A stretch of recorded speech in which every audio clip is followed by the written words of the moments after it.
Students, आज हम पढ़ेंगे नेताजी का चश्मा क्लास 10th का लेसन। तो इस लेसन के लेखक हैं स्वयं प्रकाश जी। तो चलिए देखते हैं हम इनका लेखक परिचय। स्वयं प्रकाश जी का जन्म मध्य प्रदेश के इंदौर में सन 1947 में हुआ था। वे मैकेनिकल इंजीनियरिंग की पढ़ाई करके एक औद्योगिक प्रतिष्ठान में नौकरी की। इनकी नौकरी का अधिकांश हिस्सा राजस्थान में बीता। स्वैच्छिक सेवानिवृत्ति के बाद फिलहाल वे भोपाल में रहते हुए वसुधा पत्रिका के संपादन से जुड़े हैं। साहित्य में महत्वपूर्ण योगदान के लिए इन्हें पहला सम्मान बनमाली पुरस्कार, राजस्थान साहित्य अकादमी पुरस्कार आदि पुरस्कारों से सम्मानित किया गया था।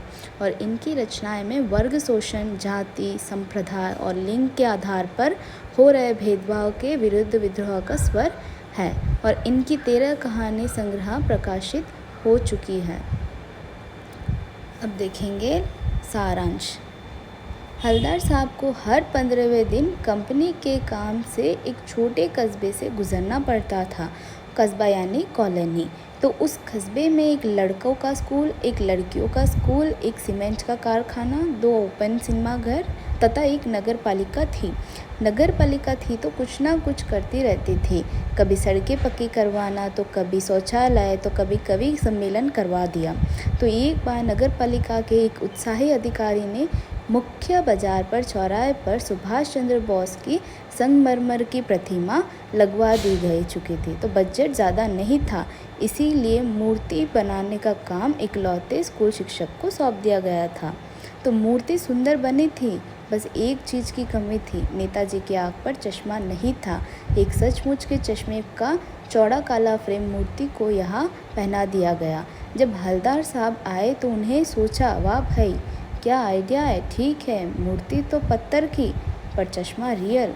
जब दूसरी बार हलदार साहब आए तो उन्हें मूर्ति पर तार का फ्रेम वाला चश्मा यानी गोल चश्मा, और तीसरी बार फिर उन्होंने नया चश्मा पाया। इस बार पान वाले से पूछ बैठे कि नेताजी का चश्मा हरदम बदल कैसे जाता है। तो पान वाले ने बताया कि कैप्टन, ये काम कैप्टन करता है। तो हलदार साहब को समझते देर नहीं लगी। बिना चश्मे वाली मूर्ति कैप्टन को खराब लगी होगी, इसीलिए वे उपलब्ध फ्रेम में से एक वह नेताजी की मूर्ति पर फिट कर देता होगा। तो जब कोई ग्राहक वैसे ही फ्रेम की मांग करता जैसे मूर्ति पर लगा है, तो वह उसे मूर्ति से उतारकर ग्राहक को दे देता और उनसे माफ़ी मांगता और मूर्ति पर नया फ्रेम लगा देता। तो छोटी मूर्ति बनाने वाला मास्टर चश्मा भूल गया। तो हलदार साहब ने पान वाले से जानना चाहा कि कैप्टन चश्मे वाला नेताजी का साथी है या आज़ाद हिंद फौज का भूतपूर्व सिपाही है। पान वाले बोला कि लंगड़ा क्या जाएगा फौज में, वही पागल है पागल, इसीलिए ऐसा करता है। तो हलदार साहब को एक देशभक्त का मजाक बनते देखना अच्छा नहीं लगा। तो कैप्टन को देखकर उन्हें आश्चर्य हुआ कि वह लंगड़ा मरियल सा आदमी, जिसके सिर पर गांधी टोपी तथा चश्मा, उस एक हाथ से छोटी सी संदूकची और दूसरे हाथ में एक ढेर सारे ठंगे चश्मे थे। वह उसके वास्तविक नाम जानना चाहता था, परंतु पान वाले ने इससे ज़्यादा बताने से मना कर दिया। 2 साल के भीतर हलदार साहब ने नेताजी की मूर्ति पर कई तरह के चश्मे लगते हुए देखे। एक बार जब हलदार साहब कस्बे से गुजरे तो मूर्ति पर कोई चश्मा नहीं था। पूछने पर पता चला कि कैप्टन मर गया। तो उन्हें बहुत दुख होता है।